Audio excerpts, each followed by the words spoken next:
Nós falamos muito sobre o que conseguimos ver, sobre cores, sobre formas, sobre detalhes, mas quase nunca falamos sobre aquilo que escolhemos ignorar.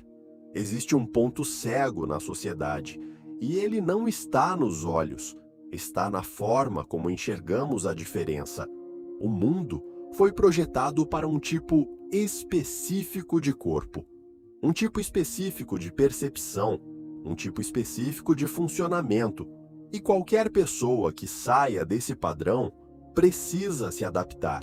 Escadas estão por toda parte, letras minúsculas em embalagens, avisos sonoros sem alternativa visual, informações visuais sem alternativa sonora, atendimento despreparado. Tudo isso parece normal, porque para a maioria das pessoas, funciona. Mas não funciona para todos.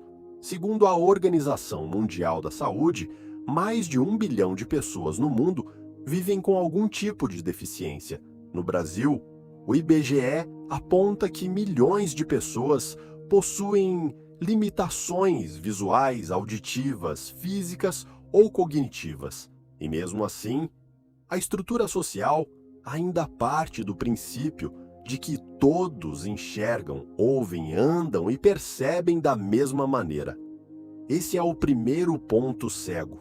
Nem toda deficiência é visível.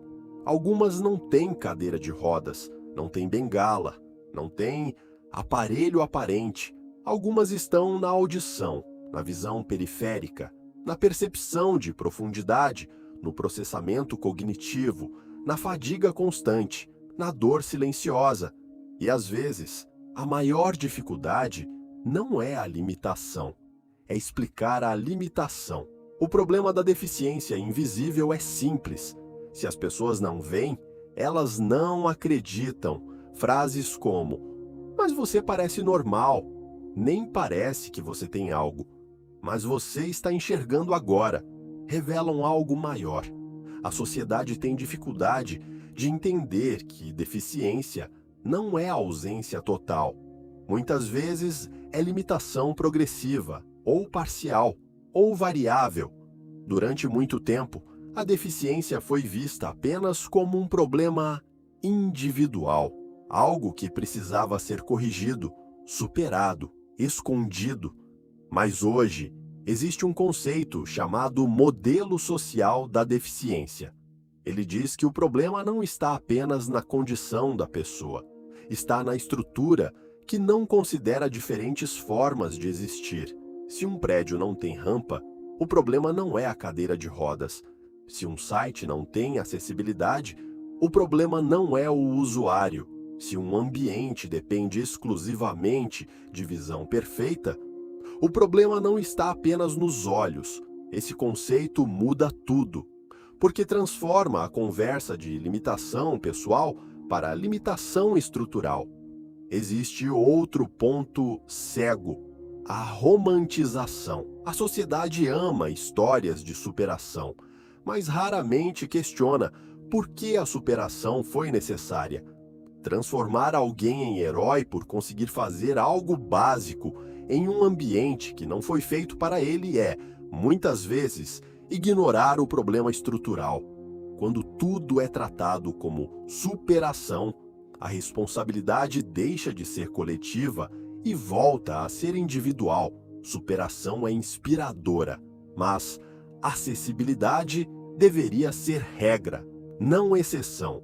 A forma como percebemos o mundo molda nossa identidade. Imagine começar a perder algo que sempre foi considerado garantido. Imagine perceber que aquilo que é automático para a maioria para você exige cálculo, adaptação, atenção constante. Isso muda a forma como você vive, mas talvez mude ainda mais a forma como você enxerga o mundo, porque você passa a perceber detalhes que antes não percebia, a fragilidade das estruturas, a invisibilidade das dificuldades, o silêncio social sobre certos assuntos. Talvez o maior ponto cego da sociedade não seja físico, talvez seja a crença de que Se funciona para mim, funciona para todos, mas não funciona.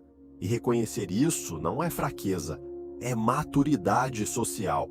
Deficiência não é apenas uma condição, é também um espelho que revela as falhas do ambiente.